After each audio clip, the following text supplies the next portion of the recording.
Welcome, guys. Those of you who are just joining in right now, we are getting ready to do our training on publishing your own coloring books. I think I had the wrong link up earlier, and so we just reposted the video. I'm going to make sure that this is correct and that you guys can hear me okay. Let me know in the comments, in the chat box to your right or the bottom, wherever you are, if you're on YouTube or if you're on artcareeracademy.com site. Let me know in the comments if you can hear me okay and you can see the presentation visuals.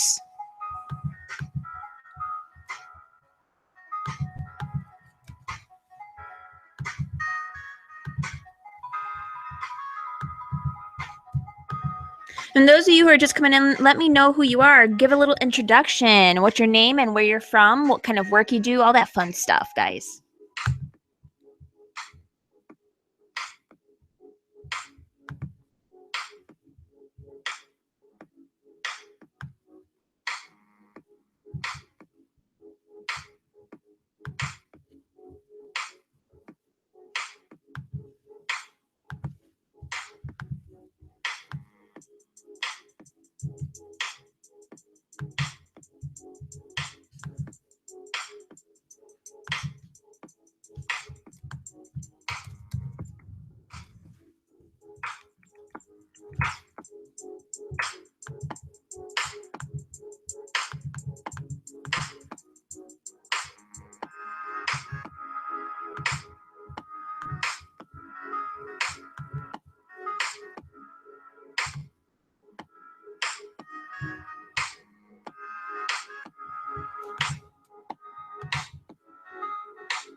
If you are excited about this training, let us know in the comments here. If you can see the chat box, let me know. If you can't, well, I guess you can't let me know. But it should be up. It should be on the YouTube page. I'm checking our Career Academy page right now to make sure that it can actually be posted on YouTube Live. Is very, very new. So we're just kind of, navigating it right now, so to speak.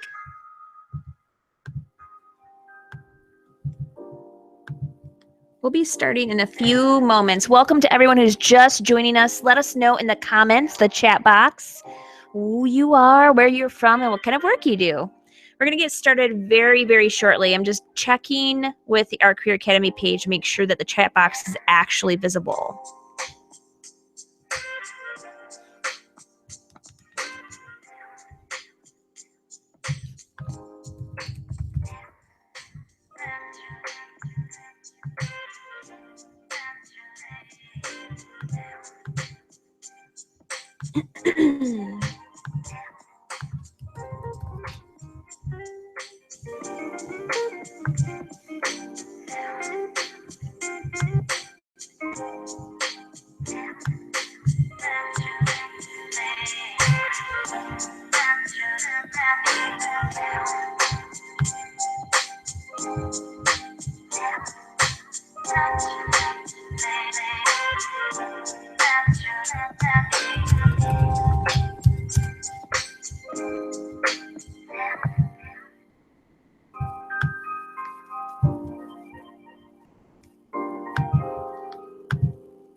All right, I see people chatting in the YouTube chat box. I'm not sure why I don't see it in the other one over here on my little Google Hangout presentation. So I'm just going to watch the YouTube. Hi, Darla. Great to see you here. Ariel from San Diego. I see Scott from Pasadena.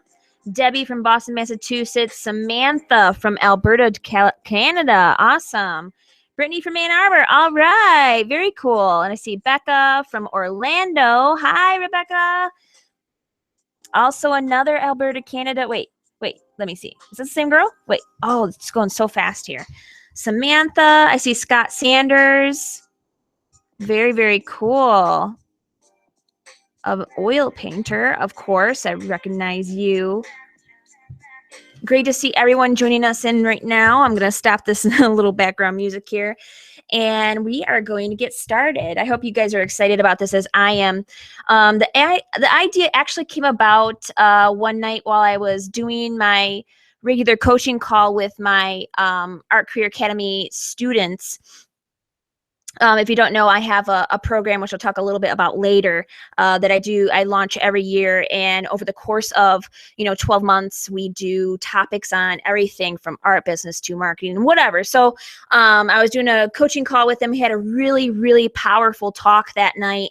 And they actually had asked me about doing a training on this, on publishing coloring books, because I've had experience myself in it. It's a very hot thing right now. And so I wanted to give you guys a little bit of an intro if you don't know who I am, and then we're going to get going into all that fun stuff. So I'll be as quick as I can with this. So in summary, if you don't know who I am, my name is Natasha Wescoat. I have been a full-time artist since 2004. A lot earlier than that, I actually was very active and lucrative with eBay auctions. I started actually trying to a guitar that I was trying to purchase during my my teen years. I was about 17 or 18. I was very heavily involved in music and the worship arts, as I was in a Christian music group. But it wasn't very long until after that I began to realize how I could make my living through my art and my work. And I started actually using eBay.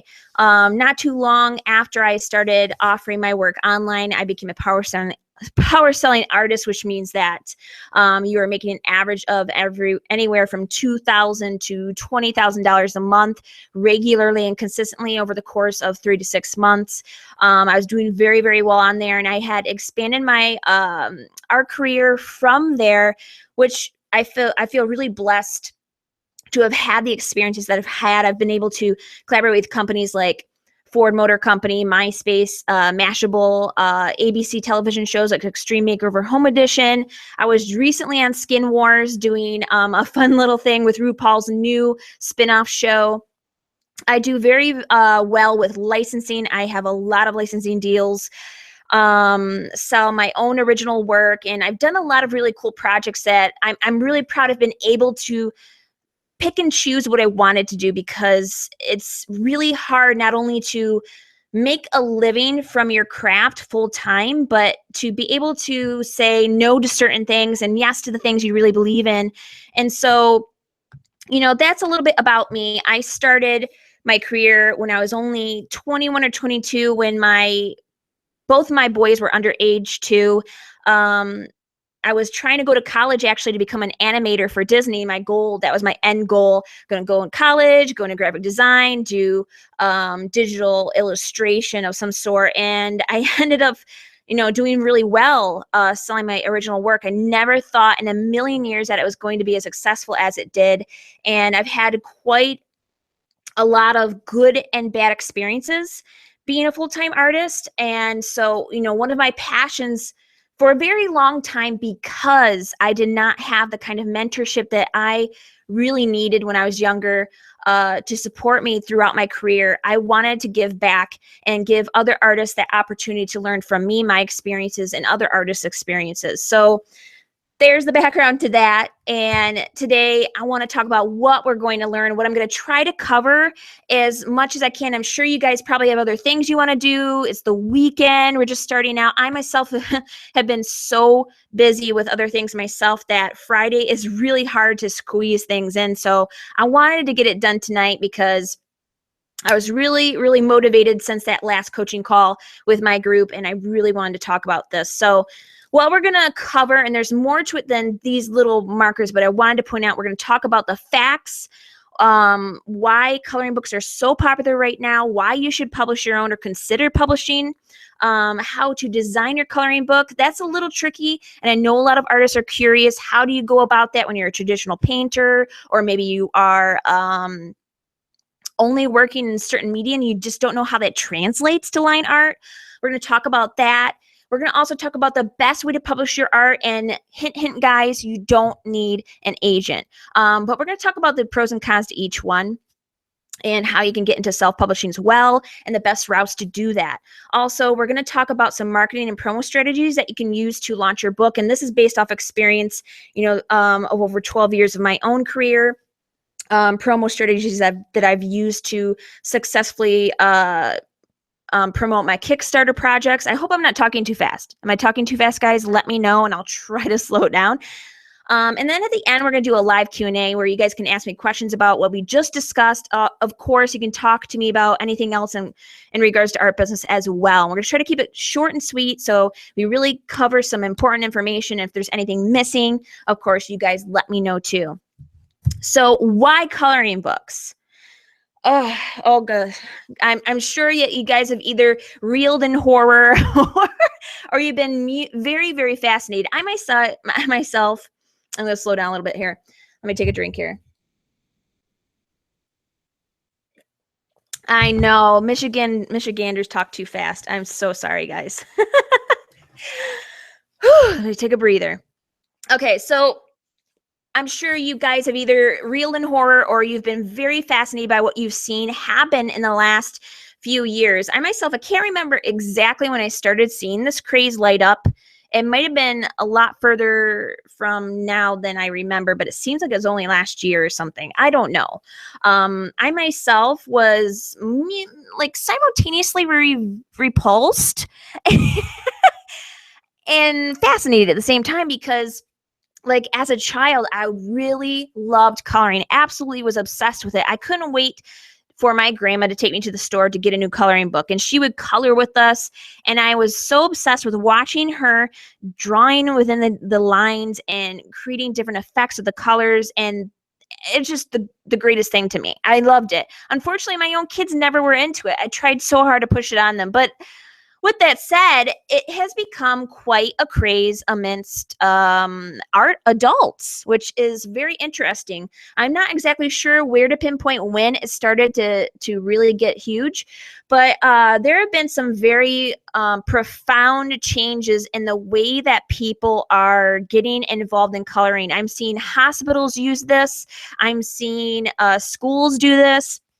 And so a couple of these facts reflect that. In 2015, an estimated 12 million books sold for people looking for ways to relax and be creative. This was in the Washington Post.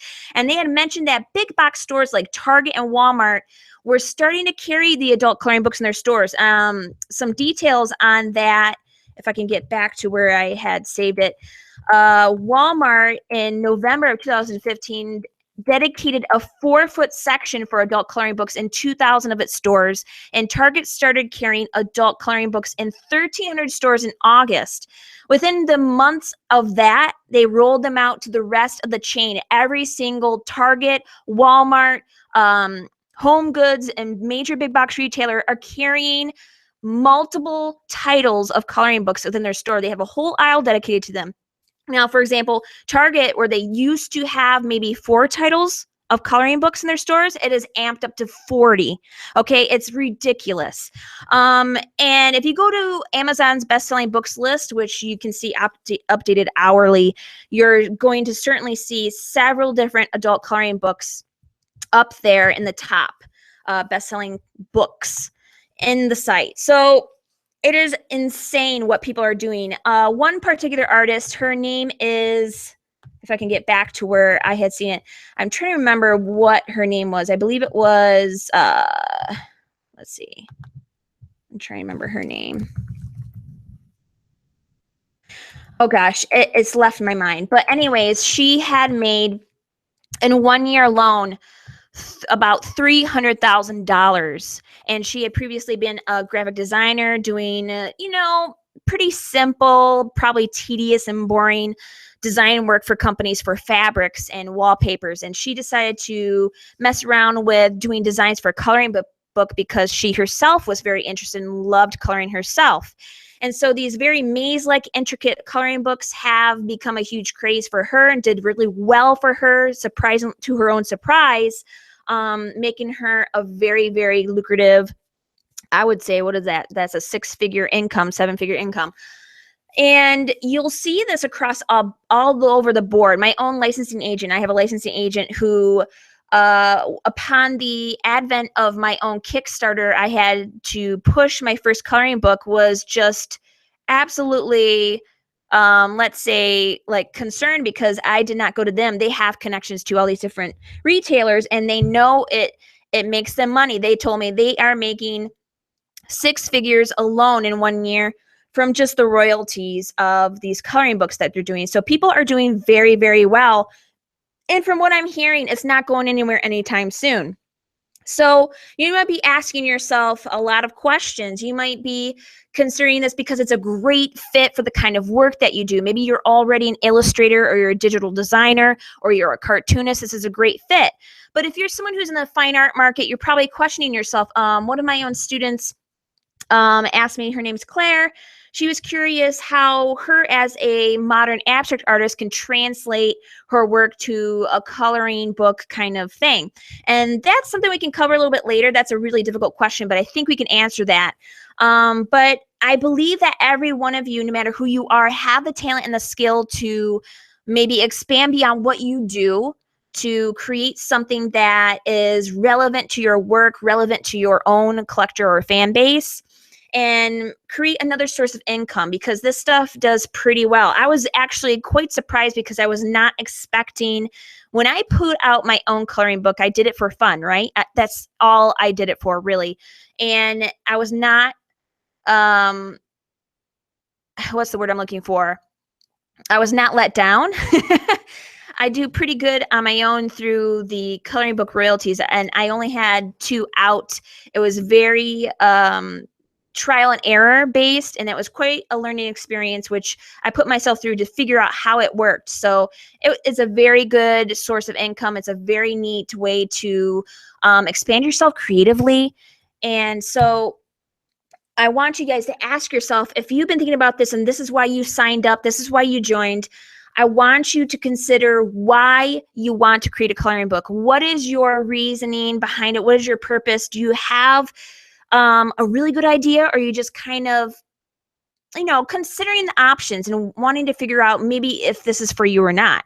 That's totally cool. A really great way to reflect on this and do some investigation of yourself and what you want is to map out a plan, do some brainstorming. I want you to get out a piece of paper. You can do it later, or you can do it right now, and write down some ideas around that, why you want to create a coloring book, or what you think would be really cool. There's a lot of really neat ideas for coloring books that are out there. You don't have to be cookie cutter based theme. You don't have to do those intricate pattern books. You don't have to do the traditional line art that other people are doing. There's a lot of people who are doing some funny stuff. Like, for example, my own coloring book that I had published, it's a zombie girl coloring book based off of a painting series I did about 2 or 3 years ago. That ironically does really well. It's a very odd combination. I have fairies and zombies in it. And other people are doing really cool stuff, like concepts around maybe a social theme. There's feminist coloring books. There's coloring books around storybooks, like the Harry Potter series. Those are amazing. The ideas are endless, right? So you don't have to keep thinking inside the box. Look beyond that. Think about things that you are really passionate about or really love creating, subject matter that you typically cover, and that might give you a great idea on what you can do for a coloring book. Maybe it'll be a special theme. Maybe it's just a series of line art based on the original work you've already done. An artist friend of mine, Jasmine Beckett Griffith, she is a fantasy artist who does a lot of different subject matter, and she has done very well offering coloring books that are line work of previous paintings she's done. So you don't have to reinvent the wheel either. So if you have a huge collection of work, you could actually compartmentalize into different subject matter. Like maybe you're doing a book of just trees. Maybe you're doing a book of just your characters, or maybe you're doing just a book of flowers. Whatever it is, it could be zombies, it could be dogs, it could be feet, it could be anything. But the point of the matter is, if you have a lot of work that you have done, you can actually do a book too, based on stuff you've already done before. Now, how you go about designing that, we're going to talk a little bit about that in the next few things. So designing your book is a really interesting situation here because you do have to have some pretty good equipment if you want to create a book and you're doing paintings. You're not digital. You're not doing your work on a tablet, so to speak. So a lot of you have been asking me, how do I create a coloring book when I paint in acrylics, right? Like, how the heck do you create this line work?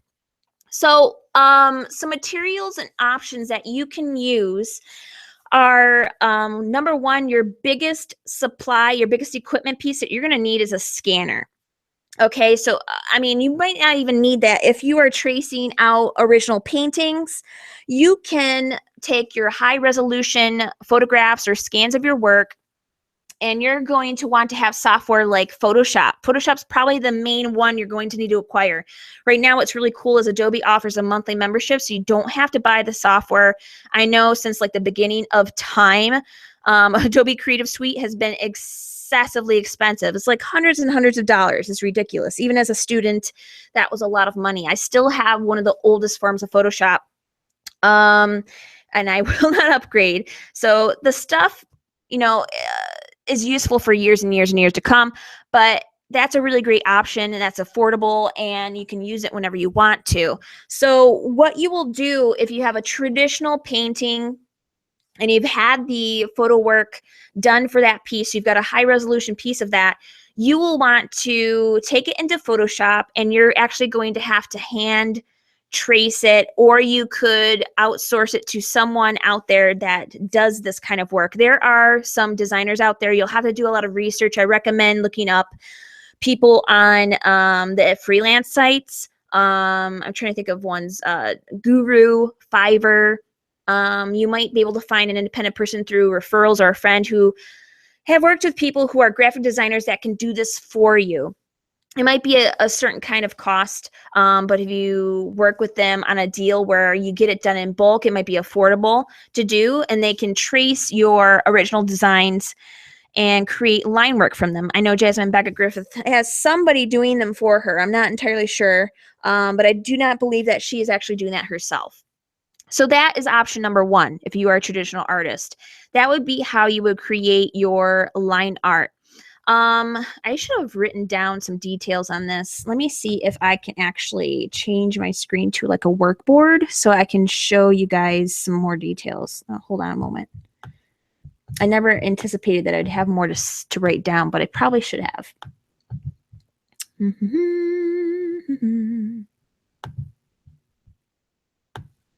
Of course, if you guys have any questions, let me know. I'll try to catch up on anything I missed too.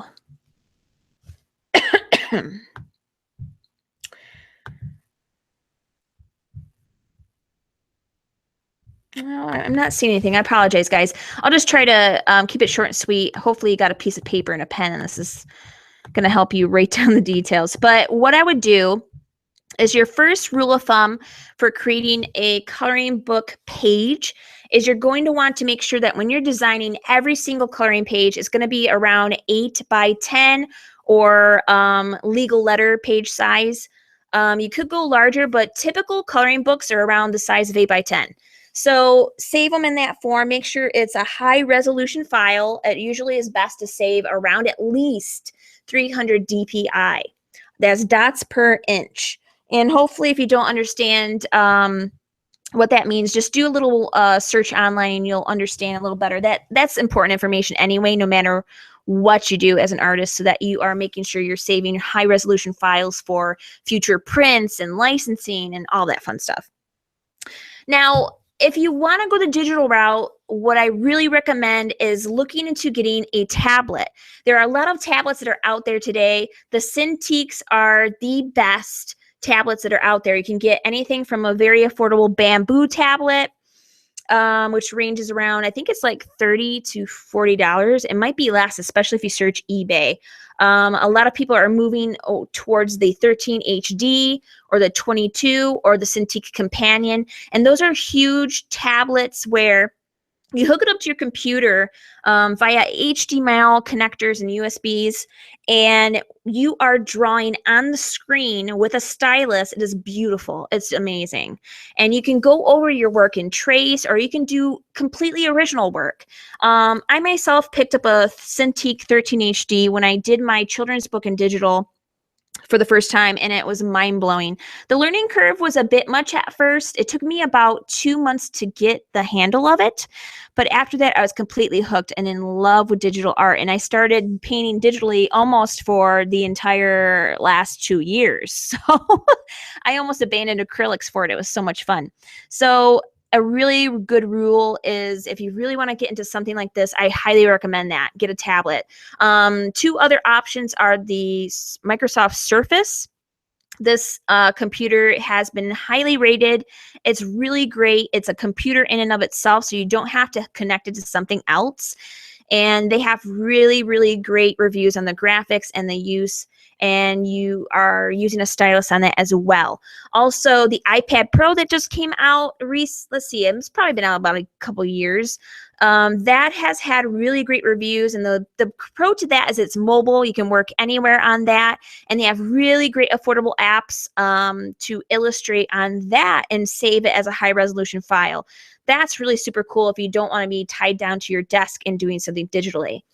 But in summary, you want your images online, you want it on a computer, you want to be able to either trace the page, or you're going to create a whole new page. Now, this is something I would train on further in another training. Is a totally like a whole training of itself. So we're not going to get into that in full. I just want to give you guys kind of an idea of what you need to do to get started, and that should be enough for you to like hit the ground running, right? So now the next thing you're going to want to do, if you've got your supplies ready, you have an idea in mind, you're going to start brainstorming how you're going to set this up. You want to create a calendar. One of the things I found that's really helpful if you're putting together a book is setting up a calendar and schedule for, doing every single design. You cannot overestimate your ability to finish. I've made this mistake many times with many projects, but books in particular are a very huge monster to wrangle, okay? They are a bigger job than you will ever imagine. It doesn't even matter if you are doing a coloring page. In fact, I would be bold enough to say that coloring pages are harder work than painting a picture, because you have to consider the smoothness of the lines, make sure it's nice and clean. I've had a lot of really bad critiques on my coloring books because I chose to do a very natural look with my pages as if it was a painting, and people complained that the lines were not smooth enough. It is ridiculous what you will hear, but I highly recommend that you take your time and do not overestimate when you're going to get finished. It's going to take a long time. I would advise going into this with the idea that it's going to take about maybe 3 to 4 months to complete a book. It might not be that way for you. You might be a digital drawing pro. I'm not that way, right? I've been painting my whole life. I have not done digital drawing. So that was it's still like something new to me. I like to work with natural lines, not smooth computer-like designs. Oh, going back to the designing thing, if you have any illustration, Adobe Illustrator experience, that's another route to go about creating your line work, because Illustrator does help you create very smooth computer fine lines. Anyways, going back to this, make sure that you're setting yourself up for success. So you're not you're not overestimating your abilities. You are prepared to take a long time on this, and you're going to take baby steps.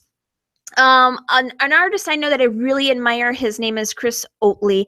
He was a former Disney artist, illustrator, and animator, and he was really, really passionate about working for himself and actually leaving Disney. He's crazy, by the way. That's insane. Anyways, he wanted to work for himself and retire from working for Disney in the cubicle box he so hated. So every morning he would he didn't care. It didn't matter how long he worked or how tired he was. He had kids, he had a wife, he had family to take care of and people to give his time to.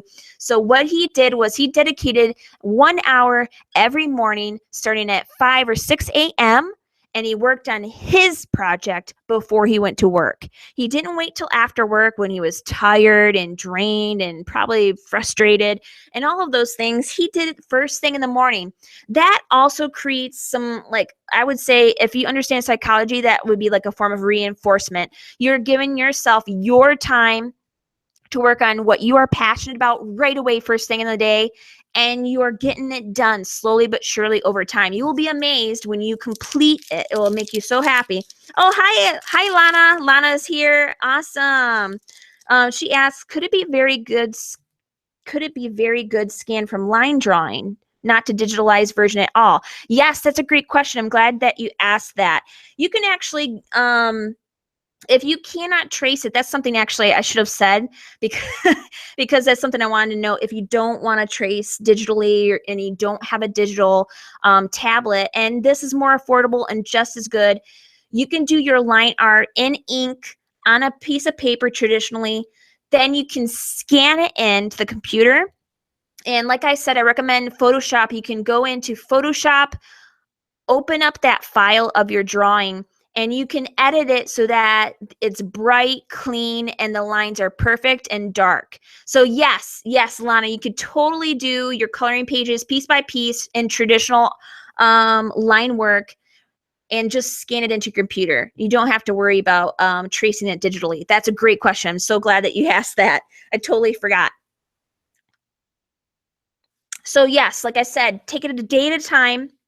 And one of the things that I've really found success in, because I have so many different projects, I have so many different things that I want to do, I tend to forget when I have something that I've got to do. So I use my iPhone reminder. You can use any kind of calendar app. There's Google Calendar. There are iCalendar from Apple. And set up a thing that reminds you every day at the time you want to do your work to get that page done. And only give yourself maybe 1 or 2 pages to do a day. You don't want to overwhelm yourself. There was a time where I was trying to do 5 to 7 pages a day, and that's insane. You are so tired and drained. Your work is sloppy. You don't want to do that. Paula asks, what if you don't have Photoshop? That's a great question. Like I said earlier, I know Photoshop is expensive. They do have the option where you can essentially subscribe to Adobe's Photoshop online. The digital version CS is something you can use on the web. I think it's a monthly fee of like $30. It might be more than that. I'm not sure, but it's pretty reasonable, and you can cancel at any time. Or ask from a friend. I know a lot of friends might have a copy of it out there, and they can give you the download link, and you can borrow it and use it that way. If you don't have Photoshop, there are other options that are out there that might be good. I wish I knew what the other options are. I would look into maybe PicMonkey or gosh, there might be some other photo editing apps out there. I would check Apple's App Store, and I would check if you have a Windows. Check for apps on Google. They might have something that's affordable or cheap or even free. Affordable or cheap, they're both the same, or free, that you could use that would do similar work to Photoshop. But if you're going into this as a professional artist, I really highly recommend that you get Photoshop, because you can use it for so many different things. If you are representing yourself as an artist. Yes, if you have a friend who has it, you can get a copy. They can put it on a disk for you or a USB drive, and you install it on your computer. So Rebecca, that's a great comment. She says, the nice thing is that Photoshop purchase can be written off on your taxes. That's what's really great about that. If you are going to subscribe to the online version, or if you're going to get the full version, I don't know if they even offer anymore, you can deduct that off your taxes as a business expense. Also, they do have a small free version of Photoshop for the iPad and the iPhone. So if you want to kind of cut corners, you might want to try that out, but I'm not entirely sure how well that works to create a high resolution image page. Nittany says Autodesk Sketchbook is also a good option for Mac users. Awesome. Thank you for that, Nittany. Am I saying your name right? Nittany. That's very cool. Do they work on iPad? iPad is running on a different OS than the computers do. I guess it's called Swift or Xcode. So that means that they won't be able to run actual computer software, but they have their own software that you can use, such as the mobile iPhone app. But I'm not sure how good that is. I haven't tested that. I'm going to very soon, and I'm going to do a video on that. I'm getting the iPad Pro very shortly, so I'm going to have to do a presentation on how to make a coloring book from the iPad. I think that's possible, definitely. Awesome, Nittany. I'm glad I'm saying that correct. Okay, so as another thing for creating success and getting that coloring book done and published is you want to set yourself up for success, physically set yourself up. You want to create a workspace if you don't have one already where you have your supplies ready for daily use. When you want to work on that coloring page, whether it's on a piece of paper with ink or you're going to do it on your tablet or whatever, you want to have those tools available and easily accessible so you have no excuses. I know I myself have made excuses when I haven't had things ready. I have a studio down in the basement of my house, right? So on a cold day or on a day where I have to set up for doing like this, like a training on video or something like that, I have to set up everything right then. My computer is not always down here. So I have to haul all my equipment down here. I have to haul my tablet down here. And that can be a pain. And that's always going to discourage me. So I highly recommend don't do that. Always have the stuff set up the night before, or you're going to keep it there always so that you can work on that project and get it done every day. Very simply. Publication. So I talked about this earlier that you don't need to have a publisher. It can help you in many ways, but now with the advent of the web and the ability to be independent and make your own way for stuff, self-publishing is more accepted than anything in the world. And one of the coolest things about self-publishing right now is that you can get your books in Barnes & Noble. You can get your books on Amazon and all those bookstores that are out there. One of the greatest options, and I use it myself, a lot of artists do, is CreateSpace. CreateSpace.com is run by Amazon. It's their own publishing site that allows you to upload your content and create a book. And what's really awesome is sites like CreateSpace and Lulu and Blurb, they all have these creating a book wizards, these step-by-step systems that help you create the book so it's not so overwhelming and confusing. They make it very, very simple for any person to publish a book. And what's really awesome is CreateSpace in particular has the best royalty rates of all of them. I do not recommend doing Lulu or Blurb unless you absolutely love their programs and what they offer, but Amazon's is top-notch. So, for example, I sell my coloring books at a pretty much average at around $10 to $12. So it will only cost, if I want to purchase the book from myself, $2 to have that sent to me to my house, and I can resell it at my own rate or whatever. But when it sells on Amazon or BarnesandNoble.com or those other sites, which is going to go through because of Amazon, I'm going to get back almost 70 to 80% of the profit. That's insane. So Amazon only takes $2. I get the difference. And that's what's really exciting about that. Also, the ability to reach a broader audience because of these sites is what's really exciting about being able to self-publish. You can get it out there right now. You don't have to go through all the red tape of working with a publisher or an agent.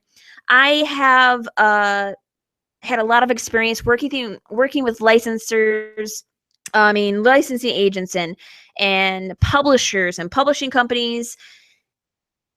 It's really not. You really want to do it your own way at your own pace. You know what's best for your business and for your art brand as an artist, when to put those out there. So we talked about pricing. My average is between $10 and $12, but a lot of people are lowering the price depending on what they offer.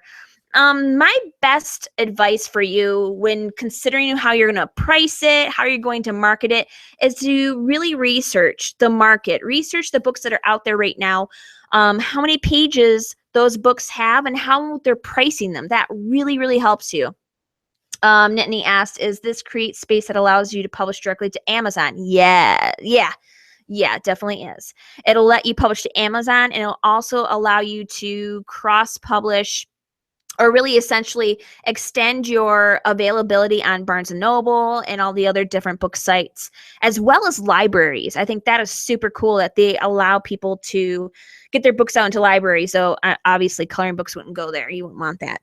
But yeah, they have an incredible opportunity for you to get your own, I believe it's USB code. I'm forgetting how you say that. The coding on the back, and allowing these companies to sell it for you through them. So it's a great opportunity to really expand your sales reach. So of course, look at competitors' rates. What are they charging for their books? What are their average pages? What are the ratings that they're getting? I don't really want you to put too much weight on the ratings, because if you don't have any experience there, you might get it through other people. You'll see that a lot of people say things that they shouldn't. There's people that are not buying books that are putting ratings on books they've never touched. So don't worry about that part. Just focus on what you are seeing, if they're in the top bestsellers, and get some ideas from that. Yeah, ISBN, thank you. Yes. So in creating the plan to market your book, in order for your book to really be successful, it can't just be published and then you leave it, right? You really need to consider a plan that's going to promote it. Treat it like it's one of the coolest, most exciting, most important moments of your career. Okay? You're going to treat this like this is a very important move. And so you're going to dedicate some really serious time to how you're going to market it. You're not going to just publish it out there and then leave it, say goodbye, and then move on with your life. You're going to really dedicate some time. So in order for this to be successful, you can't depend on simply Amazon for selling your book. It might not be touched or seen after that ever. It'll be in the endless pages of books for years to come. So how do you make sure that your book's going to be successful? Is you need to create a plan and some kind of consistent schedule for how you're going to market your work. So you'll want to get on social media.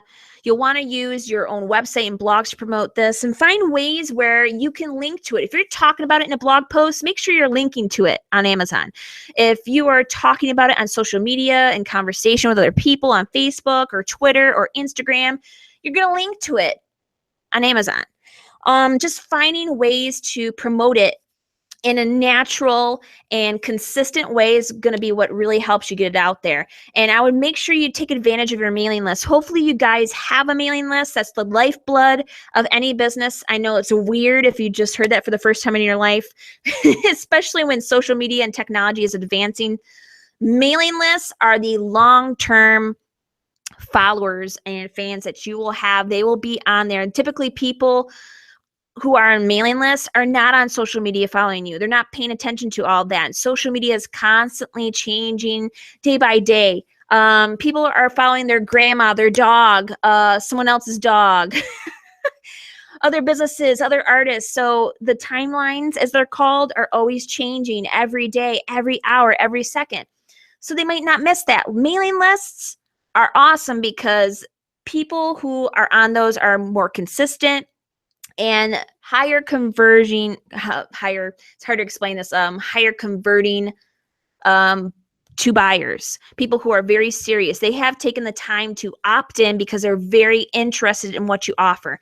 Take advantage of your mailing list. Make sure you're letting people know, make an announcement, a big announcement that your book is out, and follow up with them in another week and in another month, and do things like fan contests or giveaways. Get your fans or your collectors involved in the promotion of this book. Find a way, for example, I would recommend you offer your fans a downloadable coloring page that they can color, and then you pick whoever the best one is that wins. that wins the signed coloring book from you. This is a great option because you're getting them involved and really excited about the book. They're sharing it with their friends online. They're posting photos about it. And as I've said in a lot of my trainings, photos are very high converting. People are the most interested in seeing visuals, not just a link, not just a post. People don't engage with that. People don't connect with that. They connect with the things that they see, that they watch. So that's a really great way to get some motivation and excitement amongst your audience. Another great thing is find ways to incorporate it into your art shows. Maybe you do art shows in the local or national level, or you're doing local events, comic cons. Maybe you're a performance artist like Lana here. She does live body painting and she does some awesome stuff. If she had like a booth or some kind of table, she can have those coloring books there offered to the fans that are there watching her that day. That's a huge opportunity. And what's really cool is places like createspace.com that lets you buy your book for like $2. That's that's such an affordable option to buy the stuff and then sell it at your own cost in these places and market yourself. People are excited about stuff like that. They love that. And another thing that you want to do when you are planning to publish your book is a lot of pre-promotion. The pre-prep I talk about here is something that is key in a lot of Kickstarter campaigns. People who are successful Kickstarter project launchers typically use this strategy where they actually get people amped up before their project is out there, before the Kickstarter even goes live.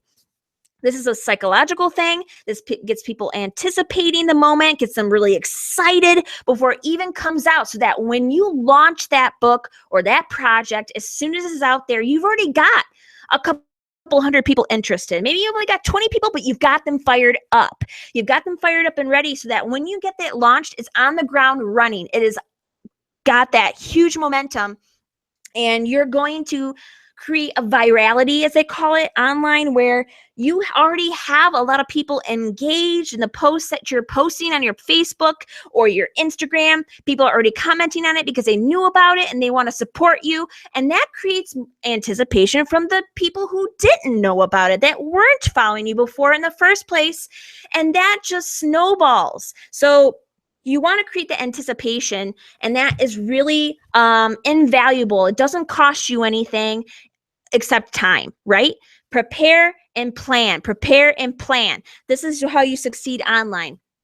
Now, after you have published your book, which, for example, CreateSpace, when you publish a book, it takes about approximately a week or two from approving the proof to publishing to going live. It's just a process that takes a bit of time because Amazon is making sure that your book is formatted correctly, and they're making sure that you take a look at it and you like how it looks. And then you actually order a proof or get the digital version to make sure it looks good. And then it takes time to get on there. So there's a little process there. So keep that in mind. But once it is finally live, it's out there, you've got it linked on your site and on your web pages, your social media, you want to follow up with people after the launch. So, you've done the pre-anticipation, you've done the motivating people, getting them excited. You've really set out a party, like a big boom when you've launched it. But now you need to follow up with people after that and remind them. This is part of another marketing strategy that is traditional across the board. Any kind of business uses this particular strategy. The follow-up is very powerful. They say it takes, oh gosh, I forget the number. It's between 8 and 28 times. I know it sounds crazy, but 28. So between 8 or 28 times that someone sees an ad before they make a move and buy the thing they're seeing. It's a psychological thing. But the point of the matter is, in general, it takes a lot for some people to really bite on the bait you've got, right? So that sounds so bad and shady, but that's just a metaphor. But it takes time for people to get interested, especially online. It's really hard to make that connection with people from such a distance from the computer screen because they're not in front of that book. They're not looking through the pages. So you want to make it very visual. You want to make it really engaging, and you're going to regularly, consistently follow up with the people you've been promoting this to, your mailing lists, the people on a local level, your social media, so that you are creating an interest over time as well for those hem-hars, for the people who are kind of hesitating, right? So at some point, you're going to keep growing that interest. Can you guys still hear and see me okay? Well, see the screen anyway. I start going on a rant and then I don't realize how long I've been talking. So another great option here is, am I losing you guys? That was a lot.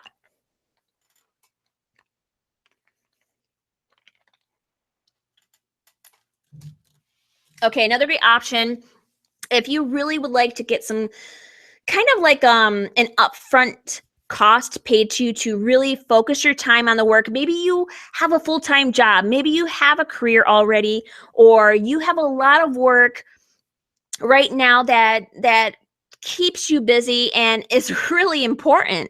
So you're paying the bills with this work. So one of the things that I did myself that I didn't have to do, but I thought would really help, was I created a Kickstarter to promote the book. Now, what's really cool is using project sites like Kickstarter or Patreon or GoFundMe, is that you are not only kind of helping fund the project so that you have some money to cushion when you're spending all that time on the book and not on projects that pay your bills, but you're also able to actually reach a specific target audience. They call it target market, which means you're finding people who specifically want what you're offering. So on sites like Kickstarter, you're going to find people who specifically want to fund a project like yours. Now, when you use sites like social media, Twitter, Instagram, Facebook, it's a hit or miss who's going to be interested, right? It's very, very hard to target those people. But when you use a crowdsourcing site, you're going to find specific targeted people who want what you have. It's just a matter of putting it out there. So what's really cool is my strategy, and this is also going to be another training I'm going to do in the future, how to crowdsource with Kickstarter, is when you are putting out a Kickstarter for your coloring book, this is a really great way, like I said, to promote, to get some funding ahead of time. Make sure that if you want to kind of cushion your project by funding it a little bit so that you can set aside the other things you've been doing to pay bills, make sure that this is something that can be successful, that's going to launch successfully. What I mean by that is, you know, some people, when they launch a coloring book, they put up a really large number that they want funded. And what's unfortunate but also incredibly effective for Kickstarter projects is, if you don't hit that number, that project doesn't get funded and it's not successful. That money does not go in your pocket, right? So while that seems like a big turn off for some people who want to do a project and they go to places like GoFundMe where they're going to get the money anyway, that is actually the incentive for funders to make it successful. And that's the incentive for you to promote your project more effectively and passionately. So when you want to create a project that's going to help promote your book, but also give you some kind of cushion, make sure you do a reasonable price. So for example, I moved my screen, sorry. For example, when I was doing my Zombie and Fairy coloring book, I set a number that was pretty high. It probably could have been lower, but somehow I was successful anyway. Was I set it at $2,000. So $2,000 for me covers 1 month pay to cover any basic bills I have. So I can stop doing any art sales. I can stop focusing on projects I don't want to do. So I can focus 100% for a month on the coloring book. Now, I didn't have to do that, and I didn't have to set aside other projects. I could have done what I told you guys earlier, which is set maybe an hour or two a day towards a coloring book, and then go on with my other stuff the next, rest of the day. But this is really helpful so that you you can get engaged whether it's going to be worth it too. But I did a really great job on it. It was really successful, and I was able to fund it. And that gave me some cushion. So that's just an option. It could be a really cool experiment. I don't recommend you do that. You don't have to, is what I'm saying, but it's another great option for the reasons I mentioned. Whew, you guys still with me? So coloring books can be really fun as an artist, as a business owner. It's a really great source of income for those who create them, and you are offering something that allows your current collectors and your fans to engage with you, the artist, and be part of something really creative as well. It's really fun to be able to give them an opportunity to participate in your art in some way. And this is one of the unique things about it.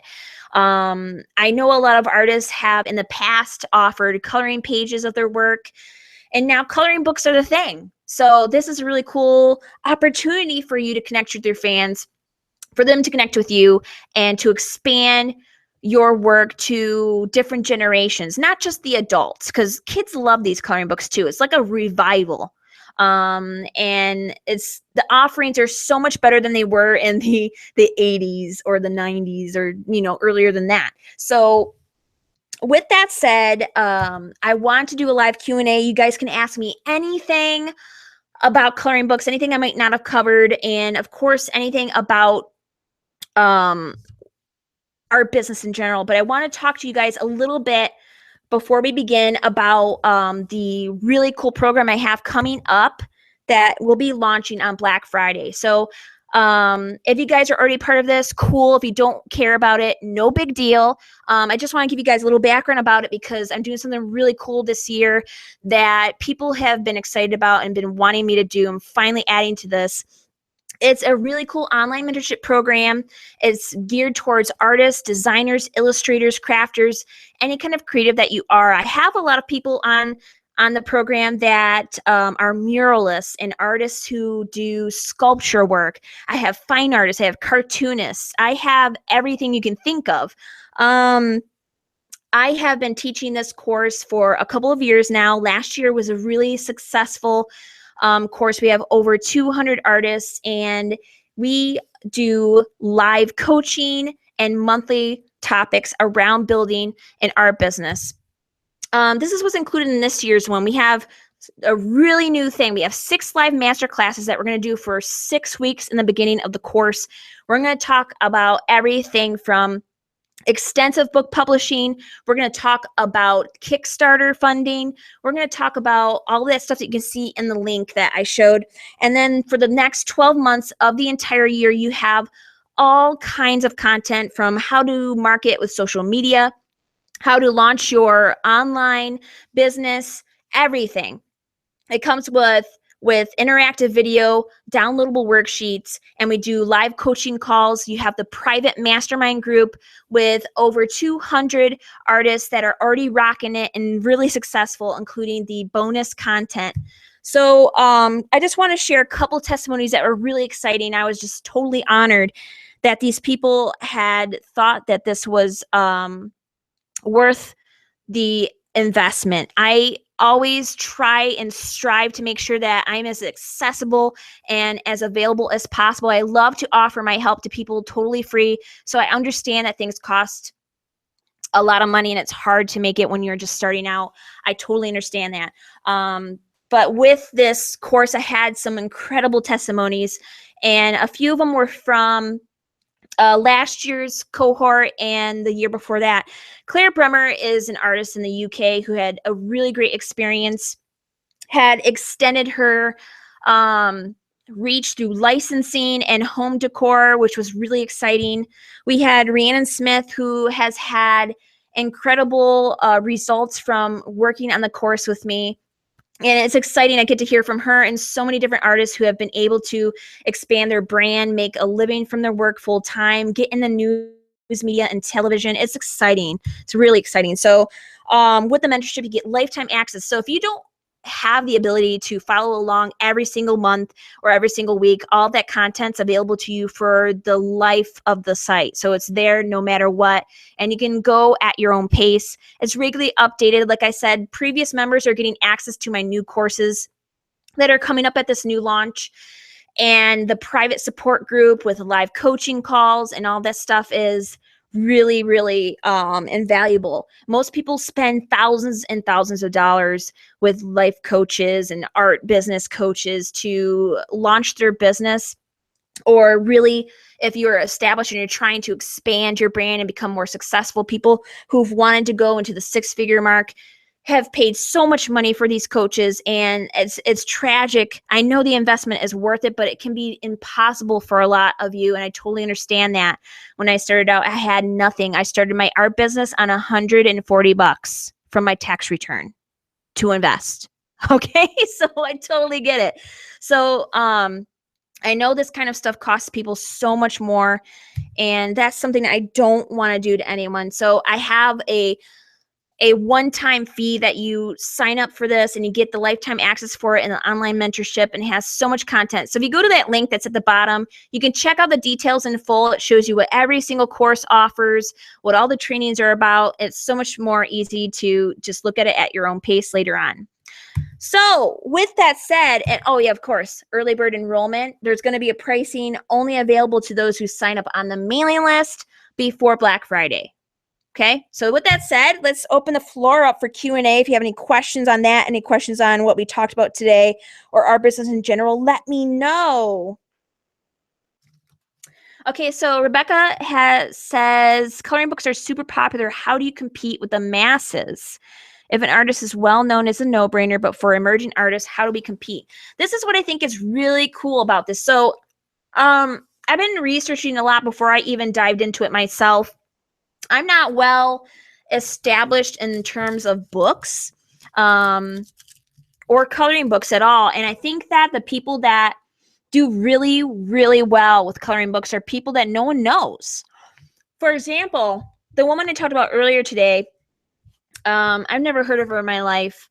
She's not very well known in general. She's just what you call a factory designer. Worked on designs for fabrics and wallpapers and all that. Decided to get into it with her own idea. She had something kind of unique.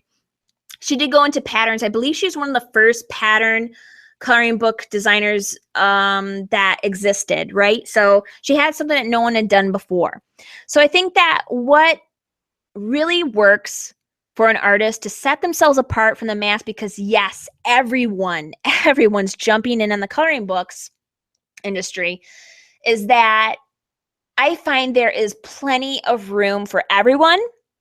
And I find that as long as you have a really unique concept, something cool, like for example, your art's very unique, and I believe totally that it would do well. If you came up with a great theme, it would do well. So I would research themes.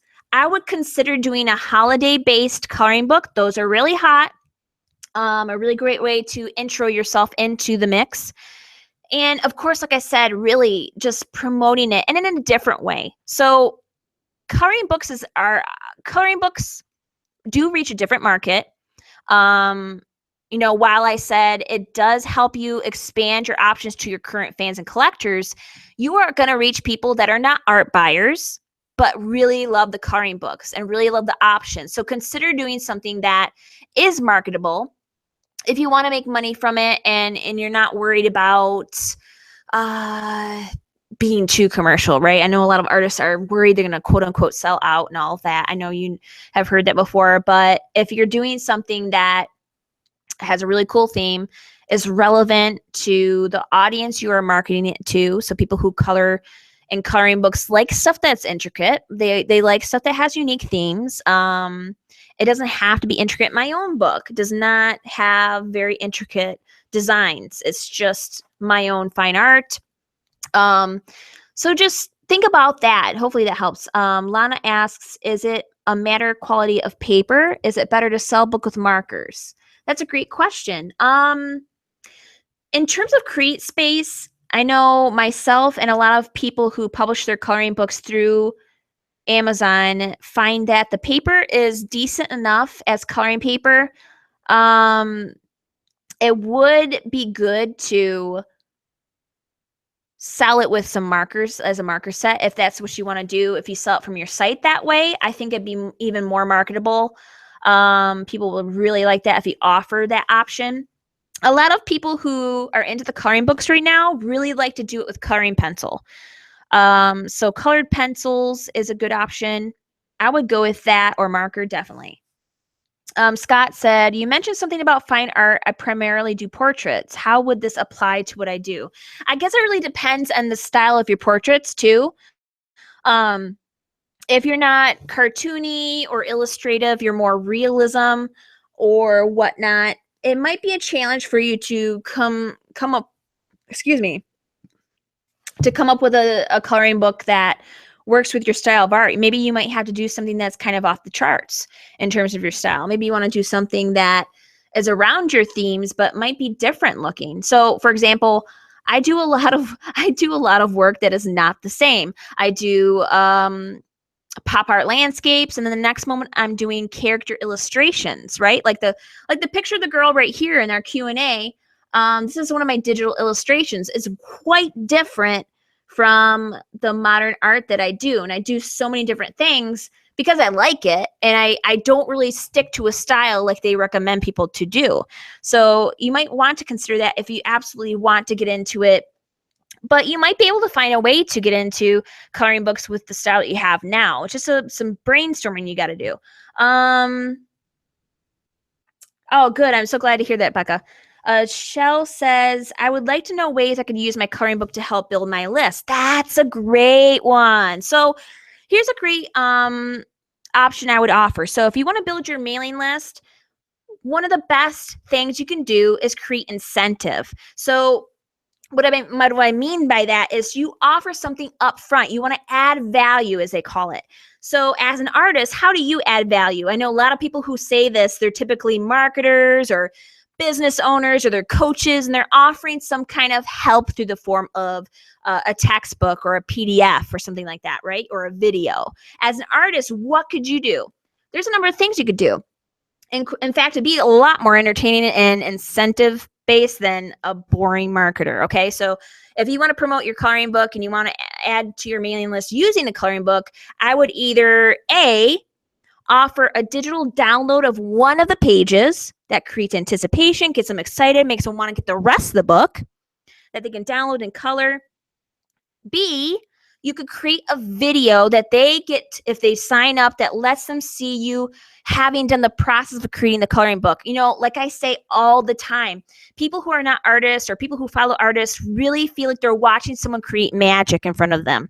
And one of the coolest opportunities as an artist where you are publishing your own book is you can create a process video of the work. So over time, it may take you a couple of months, it might take you a couple of weeks, maybe a day, where you are photographing and recording video of you working on that coloring book. If you are drawing it on paper or you're painting a picture and then you're tracing it on a computer, whatever that is, and talking about it, and you put that together as a video that they get when they sign up, people love that stuff. They love it. Or maybe you can offer an exclusive print that is sent to them when they sign up for the mailing list. Whatever that is, try to make sure that it is either low cost or no cost to you to create and offer. So usually something digital is best. Something they can download, definitely. Puppeteer Animator says you could do portraits and do some details around the person. Very great option. Great advice. Thank you.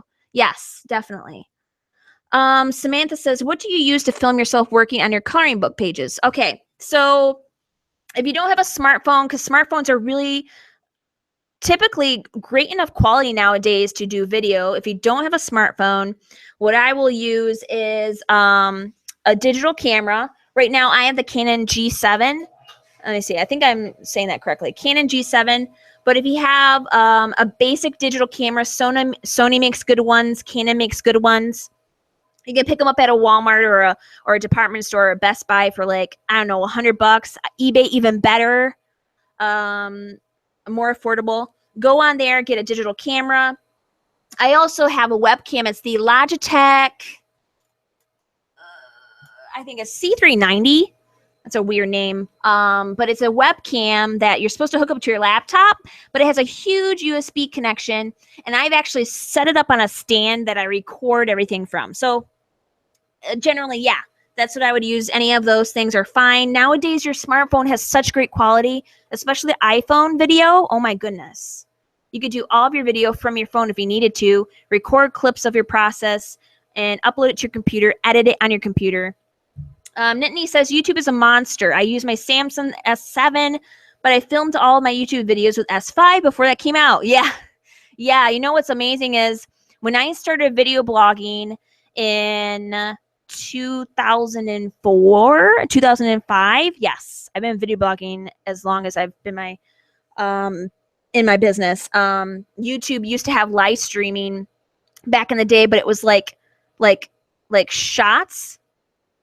I forget how you would say that, like shots that keeps updating the picture, and that was live streaming. And then before YouTube, I was uploading my videos onto a site called internetarchive.org and then posting it on my blogger.com. And then YouTube, if you go back and like really watch old YouTubes, it's crazy how bad the quality is compared to what it is today. It's unbelievable what we can do nowadays with the power of streaming internet. No more buffering so much, no more delays, high quality. Okay, so I'm going past my time. I meant to only do this till about 9 or 9:30. So I'm going to wait a couple more minutes. If you guys have any more questions, let me know. If I miss any of you guys and you guys miss the live broadcast, of course, you can let me know on Facebook.com. My group is called Dream Crafters. If you're not part of that right now, definitely go over there and get an invite, and I'll let you guys in and ask me questions in there in the Facebook group, and I could tell you guys some more stuff. But yeah, so I hope this is really helpful. I hope it gave you some inspiration, some pretty decent ideas to get a plan in place so that you could really start doing something. It's not entirely super detailed. In the Art Career Academy course that's launching pretty shortly here, when it's going to go live on Black Friday for sign up, I'm going to be doing a very extensive step-by-step strategy training that shows you exactly how to use CreateSpace, how to use Photoshop, all of that fun, technical stuff. So, oh yeah, Nittany says she found a Logitech C920 for $60. It's amazing. eBay has been a really great source for equipment for me, and I highly advise you check them out, or Amazon for affordable equipment for your business. I've gotten my large format printers on there. I've gotten my scanners on there. It's so much more affordable than going straight to a big box retailer and paying full price. Rebecca says, how many pages would be appropriate on average for a book? Great question. So on average, most coloring books have about 25 to 30 pages. Now, if you're just starting out and you really want to like tip your toes into the water slowly, I would start with 5-page packs that you could offer on your website or directly to your fans. Etsy, by the way, guys, I didn't even think about this, you guys. Oh my goodness. What is really cool about Etsy is they allow you to sell digital products that can be downloaded. So when someone checks out on your Etsy site, your Etsy shop, your Etsy shop, and they make their payment, they get access immediately to the digital download of your work. So a lot of people sell their digital stamps, their printables, that's prints, that's organization papers, that's teacher programs. That stuff is hot on Etsy. And what's really cool is you can start doing that now before you even publish through Amazon or whatnot, and offer coloring pages. People like to buy those on there and download them. And so you can start that way. But as far as books go, yes, 25 is pretty much the minimum I'm noticing. I don't see a lot of people doing 10 or 15. That's just so little. But you can do as many as you want, really. But I highly recommend trying to make it a pretty good fat one. I have my coloring book here right in my hand. I'd show you guys, but it's really bad lighting in here. It's 25 pages, and it's pretty decent size. It's about the thickness of any coloring book you'd get in the store, but that's the minimum. I really don't think 25 is enough, but it's a really good start if you're starting out. Nittany says, would you say that it's beneficial to pay the extra for the ISBN? I don't recommend it. And what's interesting is when you use CreateSpace in particular, they give it to you for free now. So you don't have to go to sites like Lulu or Blurb and pay that $130 it usually was, 140 or whatever for the ISBN. You can get your free one through CreateSpace, and syndicate your book to other sites like Barnes and Noble and libraries and all that.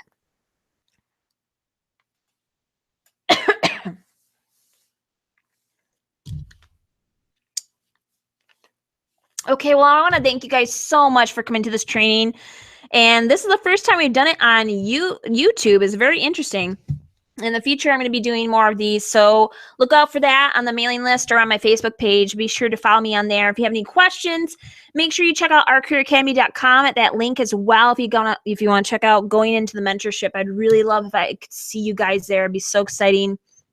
And thank you guys again. This was really, really fun.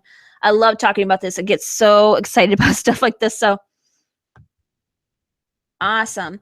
Thank you so much, guys, and hope to see you again next time. Have a good